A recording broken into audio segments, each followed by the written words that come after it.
just thought of this actually. So I got a normal piece of cardboard here. This sucker's gonna start on fire probably. Right, it's so hot. See how it's... Hey guys, and welcome to episode 3 of the Tiny Tips and Tricks Show with your host Bob from Titan Tiny Homes. Today we have an amazing little episode for you. Today we're gonna talk about our wall system. These walls are what we incorporate into almost every single tiny house that we build here at Titan Tiny Homes. They have some amazing principles that we'll get into today. Just a couple of quick little fun facts about the walls. They have a lifespan of about 300 years. They also are an R30 insulated panel that's only 4 inches thick, ultralight stuff. On top of that, they're pretty fire retardant, which we're gonna do a little test for you in a minute here. Also, they come pre-molded with electrical chases so that you can run all your wires and things like that. They're also waterproof. They have a thermal bridging capability that we'll get into in a minute. But I think we should get right into it. We're gonna start with a fire test. I'm gonna torch the hell out of this panel right here, and then we'll do a couple other little tests. I wanna do a burn off test with this panel right here. And then a little later in the episode today, we're gonna walk over and see how the guys are actually assembling one of the units. So it's gonna be a lot of fun today. Hope you stick with us, and let's get right into it. So the first thing that I'm gonna do today is we're gonna do a little fire test here. Now we've done some other burn tests on this before. So I'm gonna talk a little louder because I wanna lose out here on the conversation. So I'm gonna hold this right here. What you're gonna notice is this is gonna get red hot, and it's gonna start to really want to start on fire. But with our steel siding here, I mean, you can see the paint on the back side of this siding that's just smoking like crazy, and it's so red hot. Now normally in a fire situation, you're not gonna have this concentrated of a flame, but what I really wanted to show is the fact that when I take this and I keep this flame just burning right into the same spot. I mean, that is red freaking hot. I mean, it's so hot that if I had a piece of, let me see if I can grab a piece of cardboard here. So I just have a normal, I just thought of this actually. So I got a normal piece of cardboard here. This sucker's gonna start on fire probably. Right, it's so hot. See how that's how hot this is. Now that started on fire by just the hot intensity of that siding. So the point I'm trying to make here is, no matter how hot this gets, two things are gonna happen. One, the flame is being neutralized on the other side, and the second thing is it's cool to the touch. If you don't believe me, I'm gonna show you. So we'll take the flame away. When I pop this off, you're gonna see how that flame is? That's how it neutralized it out. But watch the other side. There's nothing. It's still solid. It's cool to the touch on this side. And the crazy thing is, you look like you wouldn't want to touch that, right? I'll touch it all day. It neutralizes itself out. See, what happens is, and I'll just show you on this panel right here. See, in most cases, right, you start something on fire and it just goes up in flames. And it's tough to put out. You torch the hell out of this, no matter how much it looks like it's gonna torch and it's, oh my God, it's so scary, goes out. You can also touch it right away. So that's one of the biggest concerns with tiny house communities. That when we talk to city officials, and this is a serious statement right here. When we talk to city officials, they talk to us and they say, well, that's fine. These houses are great for humanity. They allow for a lot of people to be able to live the life that they want to live. But the bottom line is, when you have houses that are so close in proximity to each other, it causes massive fire risk. Now, as you've seen right here, this stuff does not burn. I mean, yeah, it'll catch on fire with a concentrated blowtorch, but it's neutralized like that. And I mean, I held that on there for a decent amount of time. I mean, you saw how hot that was. And I think that's one of my favorite principles of these walls, is the fact that no matter how hot, I mean, there's still a decent amount of insulation here. Which brings me to the next kind of boring part. Now, I'm sure everyone will shut off the video now that I just burned the hell out of everything and all the cool stuff's done. But I hope you stick with us here.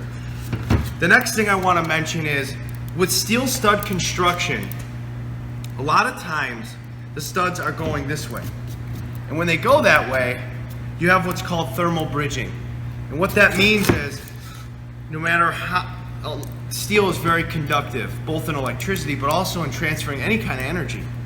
So when you have the studs running this way in the wall, what happens is that it becomes very conductive for energy, hot and cold. So in the wintertime, what you'll find is you'll get on the exterior, you'll get frost striping, because that hot, warm energy from inside the home is being transferred through the wall, and you'll see it in the form of condensating, the same way you'd see like a cold glass of water, and it condensates. So our walls, we designed, it's a two-part wall. So it's actually two walls in one. And if you notice, one stud is complete structural steel. The other stud is a piece of stud track, but the way that it works is both walls are built separate from each other. And then on the bottom, you can see how they're two separate walls. And if you can see this, it kind of burns them away earlier so that you can kind of see this. They don't touch. And what that allows to do is you get insulation that goes between the wall, or between the two stud walls. And any warmth that's on the inside is going to stay on the inside. And any cold is going to stay on the outside, and vice versa, depending on the seasons. I thought that's very important because it's very different than all of the stud systems that are out there right now. So, above all, and also these walls are very strong, which we'll get into in a minute. Maybe you'll see me hip check one of these walls, I don't know. But right now, what I'd like to do is I'm just gonna grab this wall section, I'm gonna bring it over to these guys, and we'll see what they're up to and see how the walls are coming. So, come on. So, this is about 2 hours into this process, and you can see that we almost got all the walls done.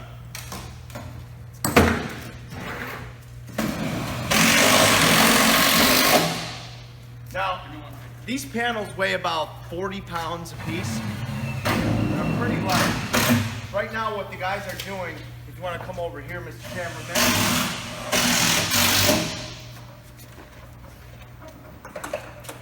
On each side of the wall, it's getting 2 screws in every single stud. So what happens is, the wall gets set into this track right here, which you're going to see in a couple of minutes when they put this panel up. The remaining of the panels? And then every stud gets 2 screws through the track on both sides. So they become incredibly strong without the roof on. So we'll see this panel go up in a second here. Before we see that, we're going to see the electric and how that's done. So over here, what you see is we've channeled out the section of the foam. There's pre-molded wire chases in the wall. Now that's where our wires and stuff are going to go. And then once those are done, we'll take these, we'll put those back in. Because we don't want to compromise the R value of the wall. So we always want to try to put back what we take out. Hold that with a nail for right now. So, I don't know if you can see this, but Josh is going to channel a section right here, and I want to make sure that we get this. So, this is a hot knife. It's pretty standard. You can find them pretty much anywhere. Then this goes in like that, and then that'll just cut that material. And just like we did with the flame test a little earlier, this is going to be very cool to the touch the second that it pops out of the wall. Which makes it very easy to keep moving fast. You don't have to wait for things to cool down. You can just keep moving right along like you would with any other type of material.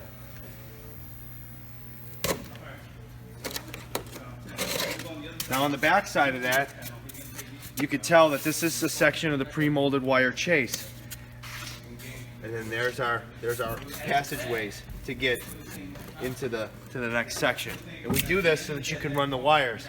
We try to do it on the exterior so that the exothermal barrier stays consistent on the interior. And then that'll just plug right back up in there. In the meantime, we take a nail typically, and that just holds that in place. So these guys are getting ready to set this next section. You gotta push this back. So while they're doing that, let's go inside and take a look at some other things that are going on inside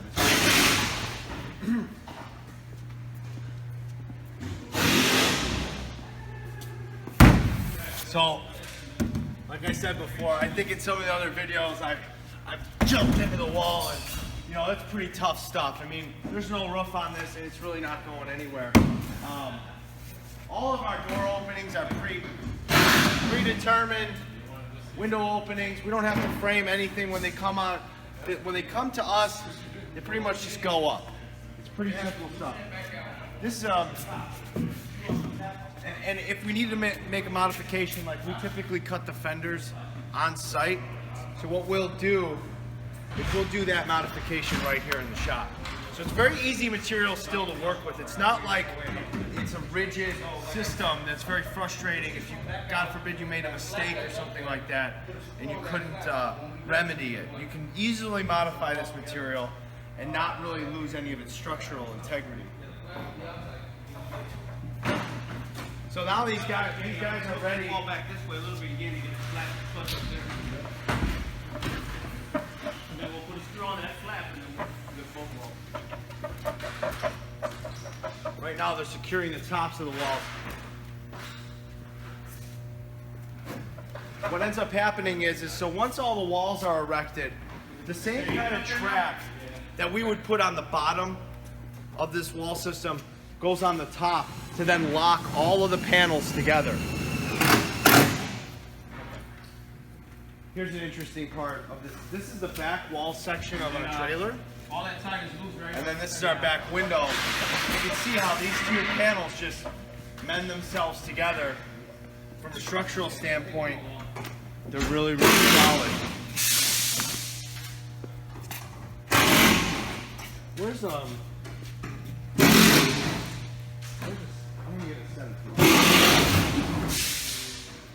Everything is off on that second? Yep. So one of the things I wanted to show you as well while we're getting ready to put this panel up, and I know we're stalling a little bit, but that's okay. Just stay with me. Yeah. All of our panels. So if you were to buy a wall kit from Titan Tiny Homes, all of the panels are going to be numbered. These systems can be designed to fit any design you want. We can make a wall kit that's going to be specific to those needs. So every panel is individually numbered. Every wall is labeled with a letter.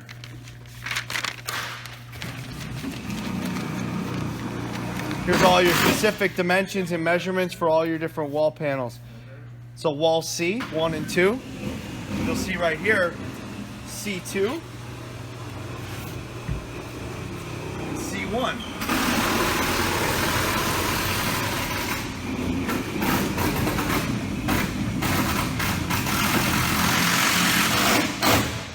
Carlos, can we throw up B2 real quick? Yeah. Just for... Let me,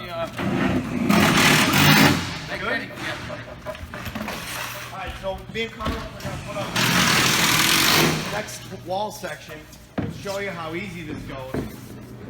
Hey, Kenny, you want that back ready? Alright, hands up.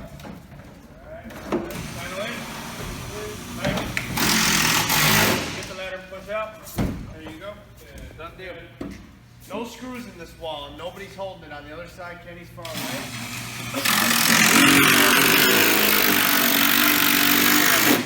Now there's a screw in it, but other than that, they hold.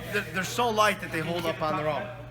Well, listen, guys, I really appreciate you guys joining us today for this very special episode on our walls today. If you found value in it, please share it with your friends. Also, be sure to like and and any questions or comments you have, leave them below. Be sure to subscribe to our YouTube channel and also follow us on Facebook for more tiny tricks and tips and tricks, and also our other walkthrough videos. I really appreciate your time today, and have a great day.